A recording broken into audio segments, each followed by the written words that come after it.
नमस्कार साथियों, कॉन्सेप्टों की नॉलेज सीरीज में आपका स्वागत है। आज हम चर्चा करेंगे राष्ट्रीय अनुसूचित जाति और जनजाति आयोग के बारे में। सबसे पहले जान लेते हैं कि इनका उद्देश्य क्या है। यानी जब संविधान निर्माण किया जा रहा था तो वहां पर यह सोचा गया कि जो भी एससी है, एसटी है, उन वर्गों के उत्थान के लिए हम स्पेशल व्यवस्था करें।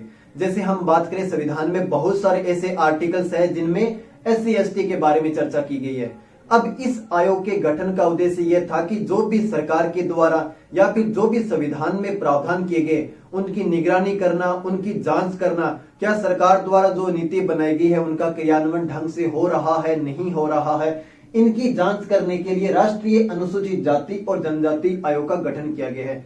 स्टार्टिंग में हम पृष्ठभूमि देखते हैं कि इनकी पृष्ठभूमि क्या है, यानी इनका बैकग्राउंड क्या है।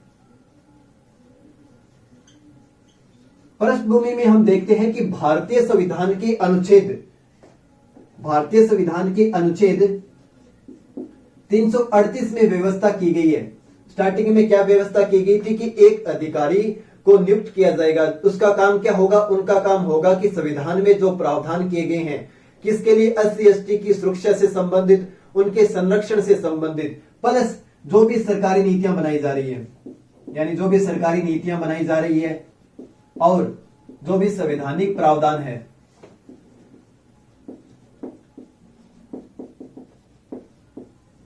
उनके अकॉर्डिंग काम हो रहा है, नहीं हो रहा है, इनकी जांच कौन करेगा? ये अधिकारी करेगा। स्टार्टिंग में एक अधिकारी की बात की गई थी।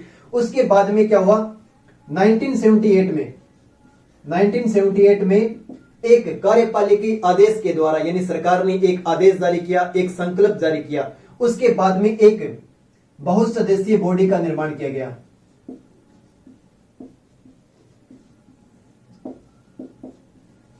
एक बहुसदस्यीय बॉडी का निर्माण किया गया। उसके बाद में इसी के पैरेलल हम आगे चलते हैं 1987 में इस बहुसदस्यीय बॉडी को एक आयोग का रूप दे दिया गया है।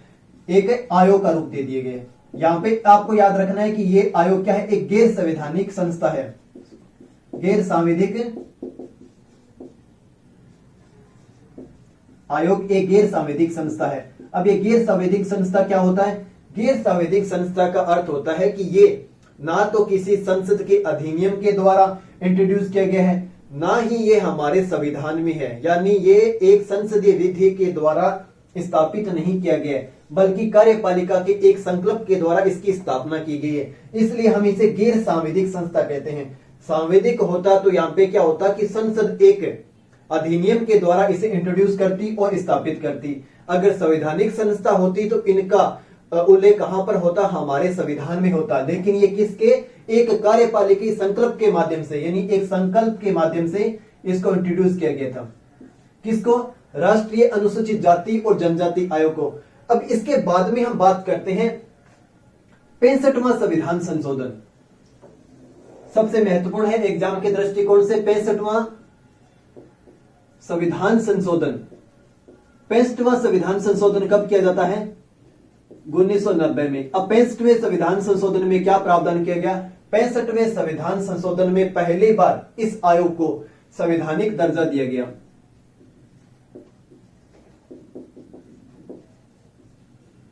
संवैधानिक आयोग बनाया गया। अब संवैधानिक दर्जा देने के लिए इसे क्या है? संविधान में स्थान देना पड़ेगा। और संविधान में स्थान देने के लिए अनुच्छेद कौन सा है? 338 है, जिसमें क्या किया गया था? जिसमें राष्ट्रीय अनुसूचित जाति और जनजाति आयोग की स्थापना की गई है। किस आर्टिकल के अकॉर्डिंग? आर्टिकल 338 के अकॉर्डिंग।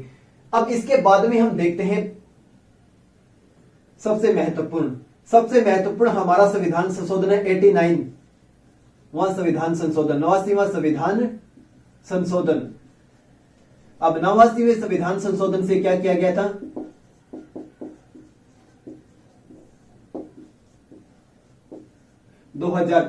इसके द्वारा जो राष्ट्रीय अनुसूचित जाति एवं जनजाति आयोग है, इनको दो भागों में विभाजित कर दिया गया है।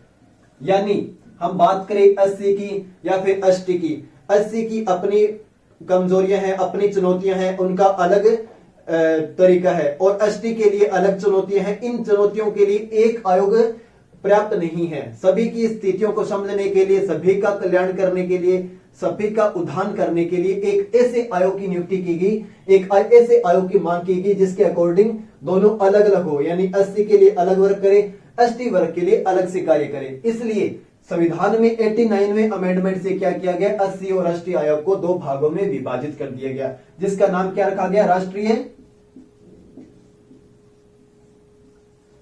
अनुसूचित जाति आयोग, और सेकंड राष्ट्रीय अनुसूचित जनजाति आयोग।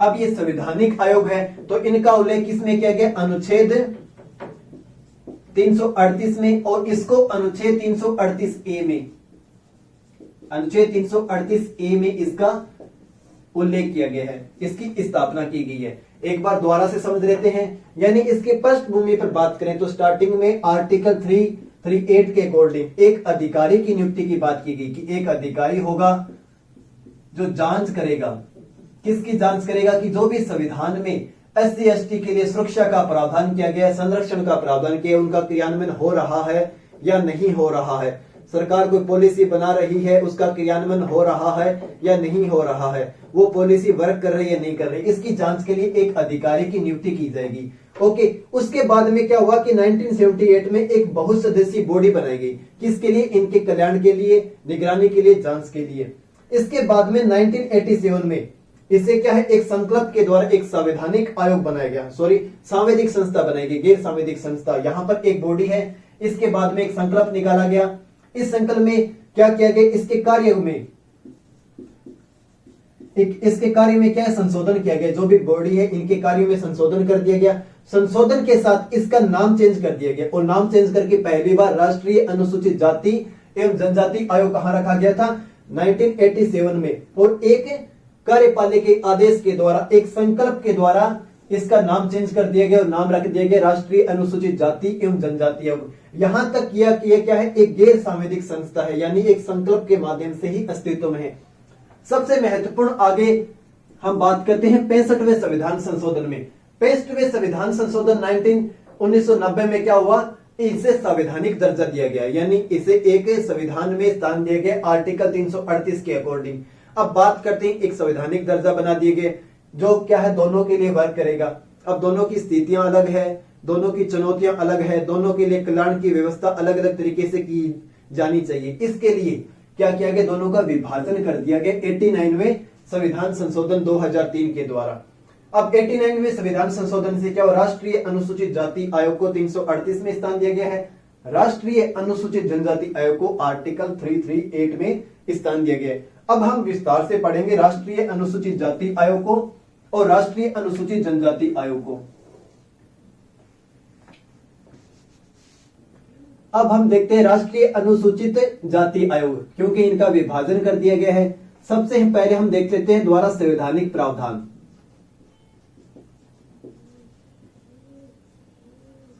अगर हम संवैधानिक प्रावधान की बात करें तो इसे अनुच्छेद 338 में 338 में स्थान दिया गया है, जिसमें कहा गया है कि अनुसूचित जाति के लिए एक आयोग होगा जिसे राष्ट्रीय अनुसूचित जाति आयोग कहा जाएगा।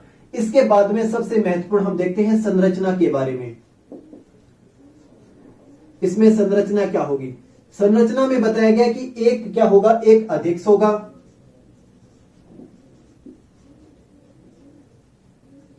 एक उपाध्यक्ष होगा,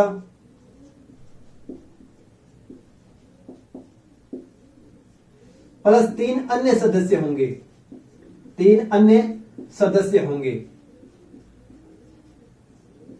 यानी टोटल सदस्य कितने हो गए, टोटल सदस्य हो गए 5, यानी इसमें 5 सदस्य होंगे। इसके बाद में अगर हम बात करें इनके कार्यकाल की, तो इनमें बताया गया कि कार्यकाल कितना होगा, 3 वर्ष का कार्यकाल होगा। 3 वर्ष तक की अवधि तक कोई व्यक्ति क्या रह सकता है, अध्यक्ष, उपाध्यक्ष या फिर 3 अन्य सदस्य रह सकता है। इसी के साथ इसमें बात की गई कि 2 वर्ष, 2 बार कार्यकाल ग्रहण कर सकता है, यानी एक व्यक्ति 2 बार कार्यकाल तक रह सकता है, यानी कोई व्यक्ति 6 वर्ष तक क्या कर सकता है, कार्यभार संभाल सकता है। यानी पहली अवधि कितनी होगी, 3 वर्ष। 3 वर्ष के बाद में दोबारा इनके लिए नियुक्ति की जाएगी, और नियुक्ति में क्या होगा कि वो 2 बार अपॉइंट हो सकता है। जैसे हम बात करें राष्ट्रपति की, अमेरिका का राष्ट्रपति 2 बार नियुक्त किया जा सकता है। इसी तरह यहाँ पर एक व्यक्ति 2 बार कार्यकाल ग्रहण कर सकता है। इसके बाद में सबसे महत्वपूर्ण, अगर हम इनकी सेवा शर्तें देखें, इनकी हम पद की अवधि देखें, और साथ ही साथ इनकी नियुक्ति की बात करें, तो इनकी नियुक्ति, इनकी सेवा की शर्तों को कौन निर्धारित करता है, तो इनको राष्ट्रपति निर्धारित करता है। इनको कौन निर्धारित करता है, राष्ट्रपति निर्धारित करता है। यानी राष्ट्रपति के द्वारा अध्यक्ष की, उपाध्यक्ष की प्लस 3 अन्य सदस्यों की नियुक्ति होगी। इनकी सेवा शर्तें क्या होगी और पद की अवधि का निर्धारण कौन करता है, राष्ट्रपति महोदय के द्वारा किया जाता है। अगर हम इसी की शक्तियों की बात करें, यानी अगर हम इनकी शक्तियों की बात करें, तो इनकी शक्तियां क्या होगी, इनकी शक्तियां होगी सिविल न्यायालय के समान, सिविल न्यायालय के समान, सिविल न्यायालय के समान। अब सिविल न्यायालय क्या होता है, एक सिविल न्यायालय होता है, एक फौजदारी न्यायालय होता है, दीवानी न्यायालय और फौजदारी न्यायालय। यहां पर क्या होगा, कार्रवाई की सुनवाई की जाएगी, लेकिन दंड देने का अधिकार नहीं होगा। सिविल न्यायालय में वहां के न्यायालय को अधिकार होता है कि वो किसी भी व्यक्ति को, भारत के राज्य क्षेत्र में किसी भी व्यक्ति को समन जारी कर सकता है, उसको बुला सकता है, उसको शपथ पत्र पर साक्ष्य ले सकता है। और जैसे हम बात करें न्यायालय से, किसी भी न्यायालय से कोई रिपोर्ट मांग सकता है, जैसे कोई सुनवाई से संबंधित रिपोर्ट मांग सकता है, किसी भी पुलिस थाने को कह सकता है कि आपने इस मामले में कहां तक जांच की है, या फिर किसी भी संस्था को इन्वेस्टिगेशन के लिए अप्रोच कर सकता है। ये सभी अधिकार किसके होते हैं, सिविल न्यायालय के होते हैं। यानी सिविल न्यायालय किसी दूसरे कार्यालय को अपॉइंट करता है कि आप इस क्षेत्र में काम कीजिए, अगर आप इस क्षेत्र में काम कर रहे हैं तो आपने कहां तक काम किया है, या फिर किसी भी संस्था से उस मामले में रिपोर्ट मांग सकता है, सहायता के लिए अप्रोच कर सकता है। ये होता है सिविल न्यायालय। अगर हम इसकी शक्ति की बात करें तो सिविल न्यायालय की शक्ति दी गई है। और इसके कार्य की बात करें तो इनके कार्य क्या है, स्टार्टिंग में हमने पहले ही बात किया था, इनका काम है कि संविधान में जो भी इनके लिए उल्लेख किया गया है, SC ST के लिए, यहां पर SC के लिए, अनुसूचित जाति के लिए, उनके कल्याण से संबंधित वर्क किया जा रहा है या नहीं किया जा रहा है। इसके बाद में अगर हम बात करें कि सरकारी पॉलिसी जो भी इंट्रोड्यूस की जा रही है वो सही तरीके से इंप्लीमेंट किए जा रही है, नहीं की जा रही है, इनका कौन निर्धारण करता है, इनकी जांच कौन करता है, राष्ट्रीय अनुसूचित जाति आयोग करता है। इसके बाद में इसका कार्य होता है कि ये पूरे साल का जो वार्षिक लेखा जोखा होता है, यानी पूरे साल में जो भी सरकार के द्वारा वर्क किया गया, उनकी रिपोर्ट किसको सौंपता है, राष्ट्रपति को सौंपता है। और अन्य रिकमेंडेशन, जैसे कोई इनके कल्याण के लिए, उनकी उन्नति के लिए, सामाजिक आर्थिक विकास के लिए अगर अन्य कोई वर्क करना है तो इसकी रिपोर्ट किसको सौंपेगा, राष्ट्रपति को सौंपेगा। और राष्ट्रपति क्या करेगा, इस रिपोर्ट को संसद के पटल पर रखवाएगा। अगर राज्य विधानमंडल से संबंधित कोई मैटर है तो उसे राज्य विधानसभा में रखवाएगा, और संसद क्या करेगी, उस सिफारिश को मान भी सकती है, खारिज भी कर सकती है, क्योंकि ये सलाहकारी बॉडी है। अगर वो खारिज करती है तो संसद को कारण बताना होगा कि राष्ट्रीय अनुसूचित जाति आयोग की इस अनुशंसा को आपने किस आधार पर खारिज किया है। यह पावर होती है राष्ट्रीय अनुसूचित जाति आयोग की। प्रतिवेदन किसको देगा, राष्ट्रपति महोदय को देगा। इसी के पैरेलल हम देखते हैं अब राष्ट्रीय अनुसूचित जनजाति आयोग, राष्ट्रीय अनुसूचित जनजाति आयोग, क्योंकि दोनों का निर्माण किससे हुआ है, 89वें अमेंडमेंट से हुआ है 2003 में, और दोनों को अलग अलग बॉडी का निर्माण कर दिया गया है। निर्माण कब हुआ है, 89वें अमेंडमेंट से 2003 में। और इसकी संवैधानिक स्थिति देखते हैं क्या है। अगर हम संवैधानिक प्रावधान की बात करें तो संवैधानिक प्रावधान कहां पर लिखे गए हैं, इसमें संवैधानिक प्रावधान लिखे गए अनुच्छेद 338A में, यानी यहां पर 338 है और इसको दो अलग अलग बॉडी बना दी गई है, तो यहां पर ए, इसको ए स्थान दिया गया है। इसके बाद में हम बात करते हैं इसकी संरचना की। अगर इसकी संरचना की बात करें तो संरचना इसकी सेम है। इसमें भी क्या होगा, एक अध्यक्ष होगा, एक उपाध्यक्ष होगा, प्लस 3 अन्य सदस्य होंगे। इसके बाद में अगर हम कार्यकाल की बात करें यहां पर, तो कार्यकाल भी इनका क्या होगा, 3 वर्ष का होगा। और कार्यकाल में 2 बार अपॉइंट किया जा सकता है, यानी 2 कार्यकाल तक कोई भी अधिकारी इस पद पर रह सकता है, इन 2 कार्यकाल तक उसे चुना जा सकता है। इसके बाद में हम देखें सेवा शर्तों की, पदावधि की, नियुक्तियों की, तो नियुक्तियां कौन करेगा, राष्ट्रपति करेगा। सेवा शर्तें का निर्धारण कौन करेगा, राष्ट्रपति करेगा। शक्तियों की बात करें तो इसे भी सिविल न्यायालय के समान ही शक्तियां दी गई है, सिविल न्यायालय के समान ही इसे शक्तियां दी गई है। यानी ये समन जारी कर सकता है, किसी भी व्यक्ति को बुला सकता है, उनसे गवाही ले सकता है, साक्ष्य पत्र पर गवाही ले सकता है, पुलिस को इन्वेस्टिगेशन के लिए अप्रोच कर सकता है कि आप इस मुद्दे को देखिए, किसी भी न्यायालय से रिपोर्ट मंगवा सकता है। ये सभी काम क्या होंगे, सिविल न्यायालय के अकॉर्डिंग इसको शक्ति दी गई है। आगे हम बात करें रिपोर्ट की, तो ये प्रतिवेदन किसको देता है, ये भी प्रतिवेदन राष्ट्रपति महोदय को ही देगा। प्रतिवेदन किसको देगा, राष्ट्रपति महोदय को प्रतिवेदन देता है। अब इसके बाद में हम एक इनमें चर्चा कर लेते हैं इनकी संरचना से संबंधित। अगर हम इनकी संरचना से संबंधित बात करें, एक अध्यक्ष, यानी अध्यक्ष कौन होगा। अगर अध्यक्ष की बात करें तो अध्यक्ष राष्ट्रीय अनुसूचित जाति आयोग का ऐसा व्यक्ति जो क्या है कि सामाजिक कार्य में इनके कल्याण के लिए वर्क कर रहा है, यानी उसकी छवि ऐसी है कि जो इनके कल्याण के लिए लगातार वर्क कर रहा है। अध्यक्ष, उपाध्यक्ष की प्लस 2 अन्य सदस्य, प्लस 2 अन्य सदस्य, उपाध्यक्ष प्लस 2 अन्य सदस्य की बात करें तो वो कैसे होंगे, 80 से आएंगे, यानी अनुसूचित जाति से आएंगे। प्लस इसमें ये बात की गई कि कम से कम एक महिला सदस्य इसमें होनी चाहिए, यानी 5 सदस्य में से कम एक महिला सदस्य इसमें होनी चाहिए। ये कुछ इनसे संबंधित प्रावधान की बात की गई है।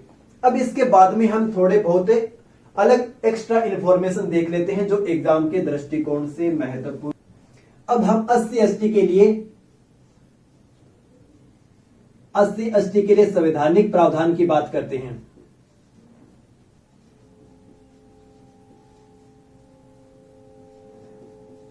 यानी वो कौन कौन से संवैधानिक प्रावधान हैं जिनके लिए इनके कल्याण और उत्थान की बात की गई है।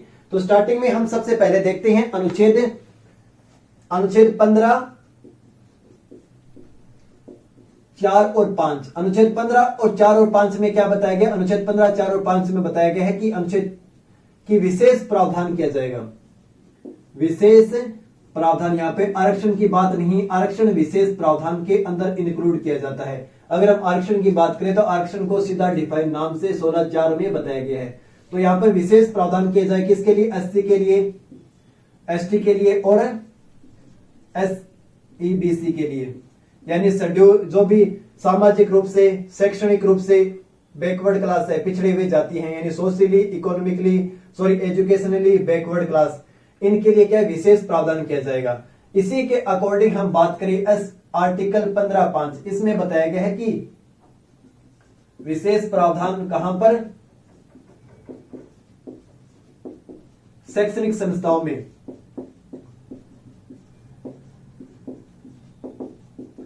अब कौन कौन सी शैक्षणिक संस्थाओं में, सरकारी शैक्षणिक संस्थाओं के साथ साथ निजी शैक्षणिक संस्थाओं में।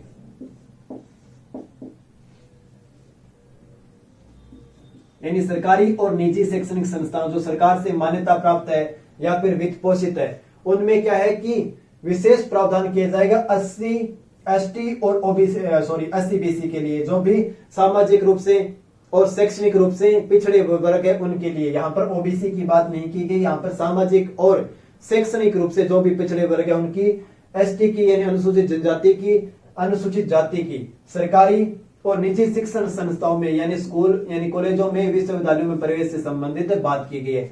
इसके अलावा अगर हम बात करें आर्टिकल 16(4)(a), 16(4)(a) में पदोन्नति में आरक्षण की बात की गई है 80 एसटी के लिए। अगर 80 एसटी का किसी सेवा में स्थान कम है, यानी उनकी अगर हम बात करें प्रमोशन की, अगर उनमें हायर रैंक के अधिकारी अगर 80 एसटी के नहीं है तो वहां पर इनको वरीयता दी जाएगी।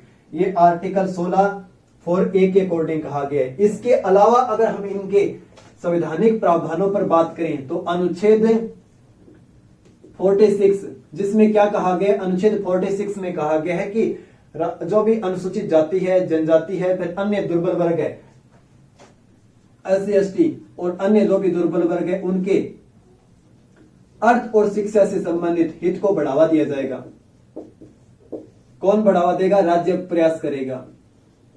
ओके, इसके बाद में अगर हम अन्य प्रावधानों पर बात करें तो सबसे महत्वपूर्ण है अनुच्छेद 341 फर्स्ट एंड अनुच्छेद 342 फर्स्ट। इसमें बताया गया है कि 80 और ST की सूची बताई गई कि SC में कौन शामिल होगा, ST में कौन शामिल होगा।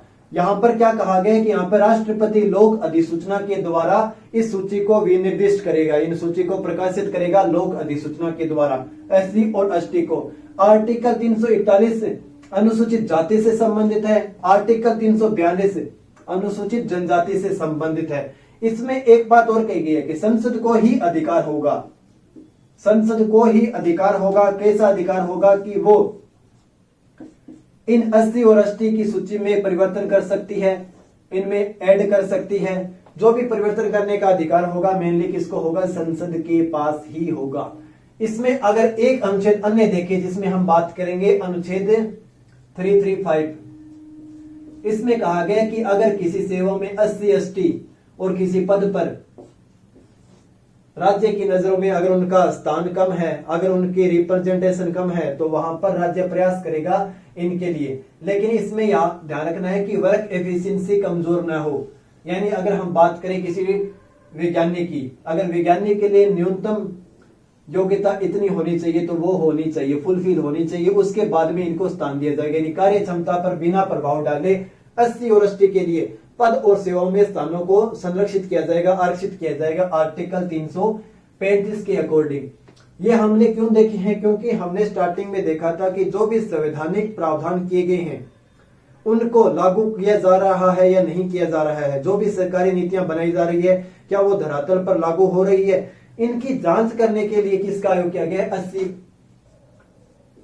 ST राष्ट्रीय कमीशन का आयोग किया गया। यानी राष्ट्रीय अनुसूचित जाति और जनजाति आयोग के गठन का उद्देश्य यही था कि इन सभी मामलों की जांच की जाए, निरीक्षण किया जाए, कहीं पर ऐसा तो नहीं हो रहा कि इन जातियों का शोषण किया जा रहा है, इनके अधिकारों को छीना जा रहा है। इन अधिकारों को सुनिश्चित करने के लिए इस आयोग का गठन किया गया था, जो प्रेजेंट में क्या वर्क कर रहा है। आप हमने अब अनुसूचित जाति जनजाति पर विस्तार से चर्चा कर ली है, अब ओबीसी वर्ग के लिए चर्चा करते हैं। अब हम देखते हैं राष्ट्रीय पिछड़ा वर्ग आयोग। राष्ट्रीय पिछड़ा वर्ग आयोग, अगर हम इसके बैकग्राउंड को देखें तो इंदिरा साहनीवाद यानी मंडलवाद भी जिसे कहा जाता है, इंदिरा साहनीवाद, इंदिरा साहनीवाद के निर्णय के बाद सुप्रीम कोर्ट ने सरकार को निर्देश दिया कि आप इनके लिए एक ऐसे, आप इनकी जांच के लिए एक ऐसे अधिकारी की नियुक्ति करें जो इनके कल्याण से संबंधित, इनके उत्थान से संबंधित प्रयास करे। इस निर्णय के लिए सरकार ने एक अधिनियम पारित किया, सरकार ने एक अधिनियम पारित किया और अधिनियम के माध्यम से एक आयोग का गठन किया, एक आयोग का गठन किया। और इस आयोग में क्या किया गया? राष्ट्रीय राष्ट्रीय पिछड़ा वर्ग आयोग,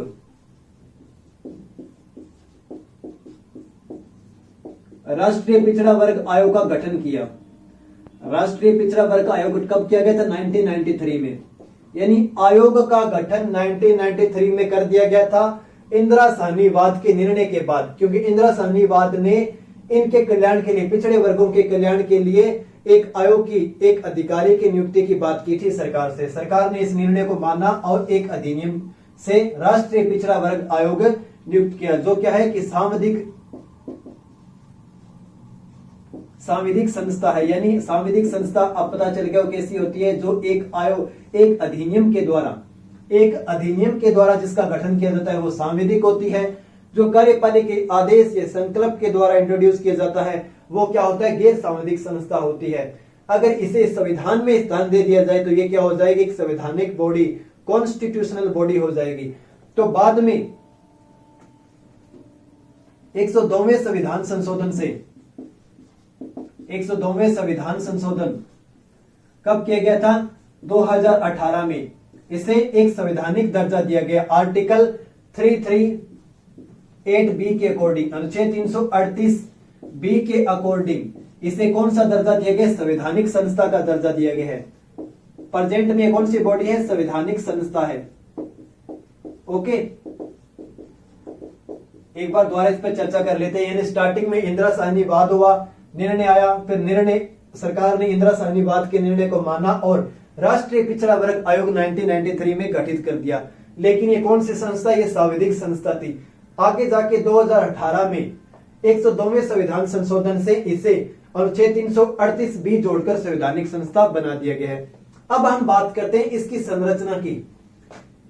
तो आपको संरचना में विशेष ध्यान नहीं देना है, एग्जाम के दृष्टिकोण से महत्वपूर्ण है, लेकिन हमने अनुसूचित जाति आयोग, राष्ट्रीय अनुसूचित जनजाति आयोग की संरचना देखी थी, सेम वही संरचना यहां पर होगी। तो इसमें कहा गया है कि संरचना में एक अध्यक्ष होगा, एक उपाध्यक्ष होगा, प्लस 3 अन्य सदस्य होंगे। अगर हम इनकी अवधि की बात करें तो 3 वर्ष तक इनका कार्यकाल होगा, प्लस 2 कार्यकाल तक कोई व्यक्ति चुना जा सकता है। अगर हम इनकी पदावधि की बात करें, इनकी नियुक्ति की बात करें, सेवा शर्तों की बात करें, तो वो कौन करेगा? राष्ट्रपति महोदय करेगा।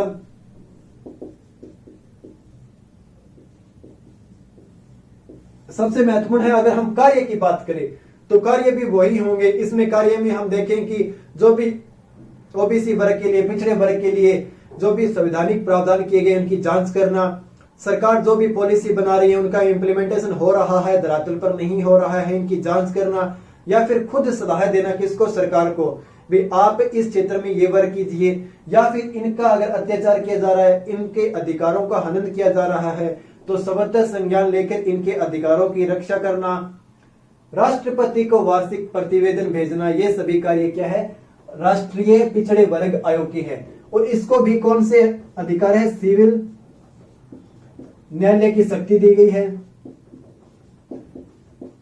सिविल न्यायालय की शक्ति दी गई है किसको? राष्ट्रीय पिछड़े वर्ग आयोग को। सिविल न्यायालय की शक्ति में यह होगा कि यह समन जारी कर सकता है, किसी भी व्यक्ति को बुला सकता है, पुलिस को इन्वेस्टिगेशन करने के लिए बोल सकता है, किसी भी न्यायालय से कोई भी प्रतिवेदन मंगा सकता है, प्रतिवेदन मंगा सकता है, या फिर जो भी अन्य कार्य है वो कौन करेगा? राष्ट्रीय पिछड़ा वर्ग आयोग करेगा। राष्ट्रपति की रिकमेंडेशन पर, यदि राष्ट्रपति अगर इस आयोग को कोई अन्य कार्य सौंपे, इनके कल्याण से संबंधित, उन्नति से संबंधित, वो भी कार्य ये करेगा। ओके, इसके अलावा अगर हम बात करें एक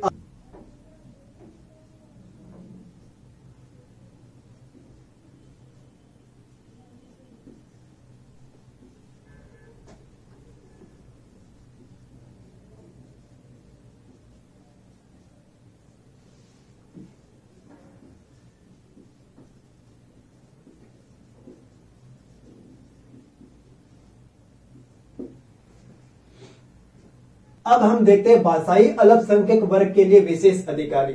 भाषाई अल्पसंख्यक वर्ग के लिए विशेष अधिकारी की बात हमारे भारतीय संविधान में स्टार्टिंग में नहीं की गई थी। इसे 7वें संविधान संशोधन 1956 के द्वारा जोड़ा गया और इसमें कहा गया कि एक अधिकारी होगा जो इनके संरक्षण, कल्याण के लिए, या फिर जो भी संवैधानिक प्रावधान किए गए या फिर जो भी सरकार नीतियां बना रही है उनकी जांच करेगा, निगरानी करेगा, सरकार को सलाह देगा इनके कल्याण से संबंधित। तो अनुच्छेद 350 बी जोड़ा गया और ये किस में है? भाग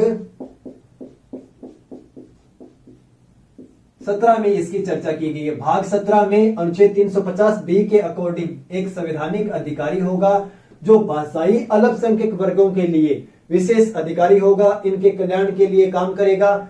और अगर हम इनके पद की बात करें, सेवा शर्तों की बात करें, या फिर इनकी नियुक्ति की बात करें, तो इनकी नियुक्ति, पद, सेवा शर्तों के बारे में संविधान में उल्लेख नहीं किया गया है।